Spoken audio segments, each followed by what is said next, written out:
Bonjour à toutes et à tous, lecture aujourd'hui du chapitre 4, Psychologie moderne et sagesse traditionnelle, du livre de Titus Burckhardt, Sciences modernes et sagesse traditionnelle. C'est certainement une lecture qui se fera en plusieurs parties, parce qu'il y a quand même une quarantaine de pages dans ce chapitre. Donc j'imagine 3-4 parties. Mes excuses pour ma voix un peu enrouée, c'est pas forcément agréable à l'écoute, mais on va faire avec. Je commence. Psychologie moderne et sagesse traditionnelle. Entre guillemets, l'objet de la psychologie, c'est la psyché. Malheureusement, elle en est aussi le sujet. De cette réalité, nul ne prend son parti, écrit Carl Gustav Jung. Cela ne peut signifier qu'une seule chose.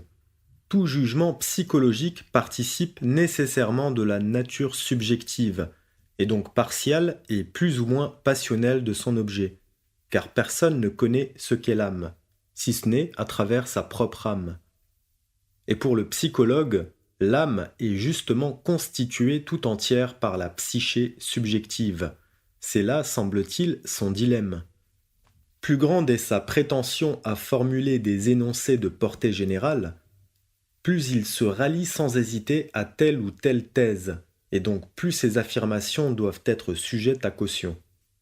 Tel est du moins le jugement que la psychologie moderne porte sur elle-même, quand elle est honnête. Qu'elle le soit ou non, le soupçon que tout ce que l'on peut dire sur l'âme humaine ne sera jamais, en fin de compte, qu'un reflet fallacieux qu'elle donne d'elle.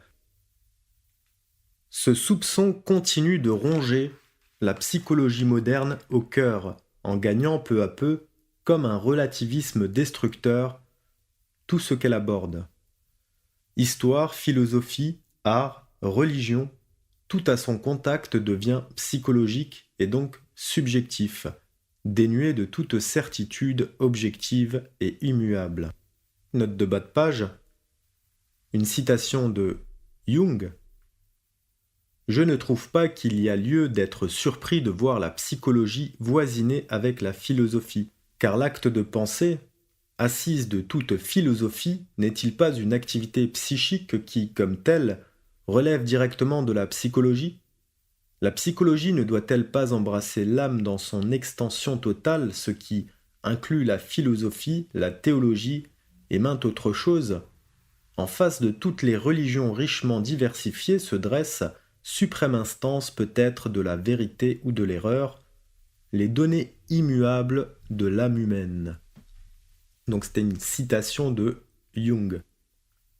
La vérité est ainsi remplacée par la psychologie, en oubliant totalement qu'il n'existe aucune donnée immuable de l'âme si ce n'est l'esprit, lequel est immuable par nature. Par ailleurs, si l'acte de penser n'est qu'un processus psychologique, de quel droit la psychologie prétend-elle être l'instance suprême du vrai et du faux ? Elle qui pourtant ne peut être qu'un processus psychologique parmi d'autres. Donc ça, c'est une réflexion de Burckhardt. Retour au texte. Mais tout relativisme de principe se contredit lui-même. Malgré l'incertitude déclarée de son propre point de vue, la psychologie moderne se comporte comme n'importe quelle autre science. Elle émet des jugements et croit à leur validité. Ce faisant, elle se réclame inconsciemment de quelque chose qu'elle nie, à savoir une certitude innée en l'homme. Que la psyché est subjective, c'est-à-dire conditionnée et pour ainsi dire colorée par sa subjectivité, nous pouvons justement en faire l'expérience, pour la bonne raison qu'il existe en nous quelque chose qui échappe à cette limitation subjective et parvient à la percevoir par en haut. En quelque sorte, c'est l'esprit, au sens du mot latin intellectus, c'est lui qui, normalement, nous procure les clartés qui seules peuvent éclairer le monde incertain de la psyché, perpétuellement fluctuant. Tout cela est évident et pourtant la pensée scientifique et philosophique de notre temps n'en tient pas compte. Car l'esprit, intellectus, est quelque chose d'autre que le simple entendement, ratio. Il ne faut pas confondre le premier avec le second. Certes, l'entendement est bien le reflet mental de l'esprit, supraformel en lui-même, mais pratiquement il est conditionné par le domaine auquel il s'applique et par le cadre qu'on lui attribue. Nous voulons dire par là que la portée de l'entendement, dans le cas des sciences modernes, est limitée par leur méthode empirique elle-même. Quand on reste dans leur domaine, la ratio est moins l'expression de la vérité que la garantie d'une certaine cohérence. Elle est un simple critère d'ordre. Pour la psychologie moderne, elle est encore moins que cela, car tandis que le rationalisme scientifique offre à l'investigation du monde physique un cadre relativement solide, il se révèle comme tout à fait insuffisant dès qu'on tente de l'appliquer aux phénomènes du monde psychique. Même les mouvements psychiques superficiels qui partent de l'expérience sensorielle et la concernent directement ont du mal à être décrits rationnellement.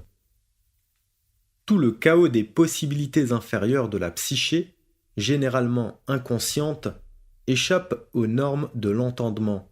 À plus forte raison, tout ce qui dépasse l'horizon de la logique, c'est-à-dire une réalité spirituelle qui déborde de loin le domaine balisé de la raison. Bref, d'après ce critère édicté par la pensée moderne, c'est aussi bien la plus grande partie du monde psychique que la réalité métaphysique qui apparaissent comme irrationnelles. Il en résulte une certaine propension inhérente à la psychologie moderne, à mettre en question la raison elle-même, ce qui est absurde, car la raison ne saurait nier la raison. La psychologie ne peut s'en sortir sans méthode rationnelle, quand bien même le domaine auquel elle dépasse l'horizon de la ratio et donc sort du cadre d'une science fondée sur l'empirisme et la pensée cartésienne. Dans leur désarroi secret, la plupart des psychologues modernes s'en tiennent à un certain pragmatisme. Ils s'efforcent de concilier l'expérience psychique avec une attitude clinique propre, une distance intérieure, croyant ainsi pouvoir sauvegarder l'objectivité scientifique.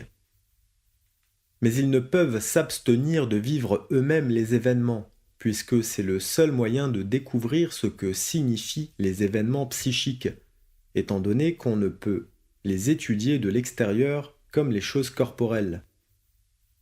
Le jeu de l'observateur psychologique est donc toujours inclus dans l'expérience, comme Jung le reconnaît lui-même dans la citation que nous mentionnons plus haut.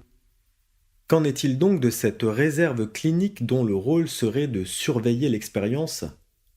Au mieux, il s'agit du fameux bon sens, lequel, en l'occurrence, ne signifie rien du tout, car sa nature très limitée ne le préserve ici ni des préjugés, ni de l'arbitraire.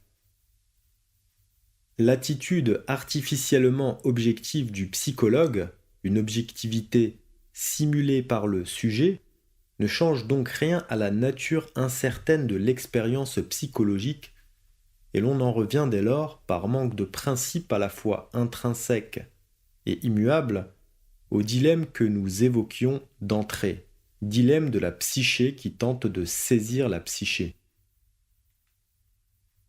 Comme n'importe quel autre domaine de la réalité, l'âme ne peut être saisie que par quelque chose qui la dépasse.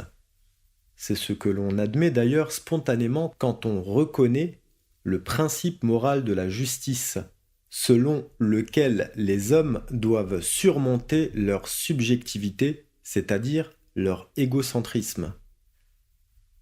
Cela serait tout à fait exclu et la volonté humaine ne pourrait jamais surmonter l'individualisme si la pensée dont le rôle est de déterminer la volonté ne transcendait pas essentiellement la psyché. Mais ce qui transcende la psyché se situe également au-delà de l'empirique, au-delà des phénomènes perceptibles, qu'ils soient extérieurs ou intérieurs. Dans ces conditions, on peut déjà percevoir la nécessité et l'existence d'une science de l'âme qui se fonde a priori, non pas sur l'expérience, mais sur des vérités métaphysiques données par en haut. L'ordre dont il s'agit ici est inscrit dans notre âme. C'est de lui, en réalité, dont on ne peut pas faire abstraction. La psychologie moderne, cependant, ne reconnaîtra jamais cet ordre, car malgré ses attaques occasionnelles contre le rationalisme d'hier, elle ne se rapproche pas davantage de la métaphysique, en tant que théorie de ce qui est éternel, que n'importe quelle autre science empirique au contraire, car son mode de pensée, qui met sur le même plan le suprarationnel et l'irrationnel, l'expose à cet égard aux plus graves erreurs. La psychologie moderne manque des critères qui lui permettraient de traiter les différents aspects ou tendances de la psyché dans un contexte plus large. Dans la psychologie traditionnelle telle que la présentent les fondements de toute vraie religion, ces critères proviennent de deux sources. La cosmologie d'abord, qui intègre l'âme et ses états dans la hiérarchie des niveaux d'existence, et ensuite l'éthique, orientée vers un but spirituel. Même si celle-ci ne semble s'occuper que de problèmes relatifs à la volonté et à l'action, elle n'en reste pas moins structurée selon un plan dont les lignes de force associent le domaine psychique du jeu avec les lois universelles. La cosmologie circonscrit en quelque sorte la nature de l'âme, et l'éthique la sonde. Car de même qu'un cours d'eau ne révèle sa force et sa direction qu'en se brisant contre un obstacle immobile, de même l'âme ne manifeste ses tendances et ses influx que par opposition à un principe immuable. Quiconque veut connaître la nature de la psyché doit lui résister, et il ne peut lui résister qu'en adoptant un point de vue qui correspond, du moins virtuellement et symboliquement, à l'être éternel dont émane l'esprit, semblable à un rayon venant pénétrer toutes les manifestations d'existence de l'âme et du corps. La psychologie traditionnelle possède donc à la fois une dimension impersonnelle et purement théorique, la cosmologie, et une dimension personnelle et pratique, la morale ou éthique. Et il faut qu'il en soit ainsi puisque la connaissance réelle de l'âme procède de la connaissance de soi-même. Quiconque veut voir objectivement sa propre forme psychique subjective, et il ne le peut que grâce à l'œil du soi éternel, connaît du même coup toutes les possibilités inhérentes au monde psychique.